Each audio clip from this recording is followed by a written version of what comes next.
part of the Bunkai Strategies newsletter. We're going to have a look at a very, very simple idea, something that will absolutely change the way you hit the human body.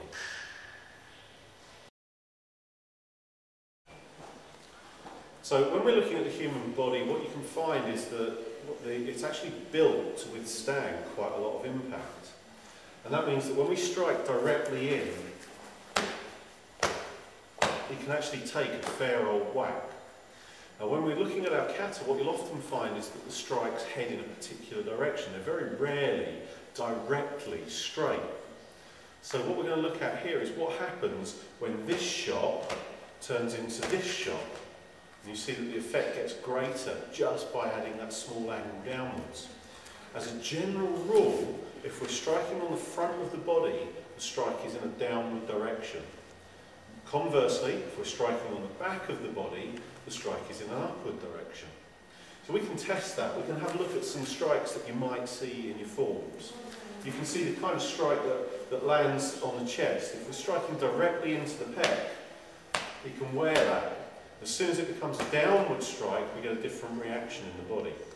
If we're striking into the face, obviously no one likes to get hit in the face, but straight onto the chin, and you can wear a little knock. Turn it into a downward strike, and we get a very different reaction within the body. If we're hitting into the back, again, direct strikes into the back, the body's built to take, and he doesn't feel it too bad. As soon as it becomes a rising strike, we get a very different effect on the body. So you see there are exceptions to every rule. There's a general rule.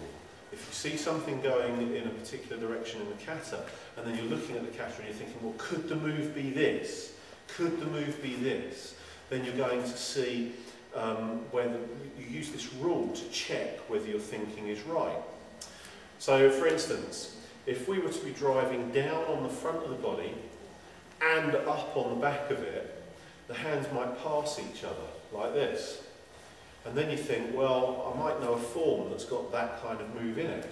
So how am I going to achieve that? Could be that a big hook comes in, and we come into there, and then strike this way. Now that strike is actually up on the back of the body. Then this strike would be down on the front of the body. The hands are working this way, past each other. If it looks like a move from a kata, it probably fits, doesn't it? Now, we can take that then to be effective, and then you just need to say, what kind of situations are we in where that kind of thing can happen? We could be in here, and we might suddenly decide, I'm not winning with the grappling, best turn to striking. Bang! And this up strike and the down strike works really well. We can micromanage it. We can say, what happens when I do it in a very small way? It's all good. We get the reaction that we're after, even when we short the movement from the extended version that you have in performance of the kata down to a very small movement, which is what we'd hope to achieve. You might look at how we work on the body when the body might be reversed. Now that sounds like a strange thing to say. But if we're in here, then we say, well, up on the back of the body, well, I'm stood in front of him. But this is working on the back of his arm. Understand that the body is relative. When we say down on the front of the body, if the body is at this angle, then down is actually straight ahead of me, because it's down on Sensei Richard's body. Up is also reversed in some situations. If we're in here, and we're here this way, then up is going to be a strike back towards me.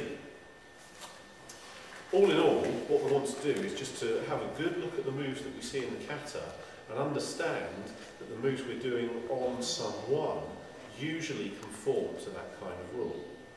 Little exceptions, we might well take an up shot on the front of the body, say just here. That's a move upwards. If you're into your Oriental medicine though, what you'll understand is that the governor vessel is primarily a meridian for the back of the body, and yet the meridian comes all the way over here. So what we're actually doing is we're feeding back into the meridian, and it feels like it's an upstroke for us, but for him it's actually the other way, because we're talking about the back of the body. Similarly, there are places on the ribs where we might strike upwards, just to show that you can really. You come in on the kidney 21 point, and that will take an upshot quite nicely. There are other places where we can strike directly into the core, but as a general rule, if we're on the front of the body, it's down, and if we're on the back of the body, it'll be up.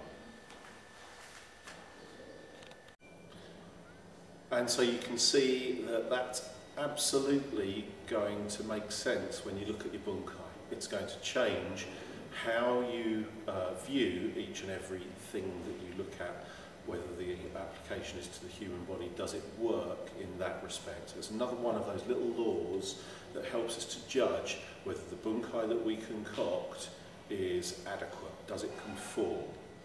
Now, obviously we'd be pleased to hear about your results, and if it brings any more questions to mind, send them to us on info@karateacademy.co.uk.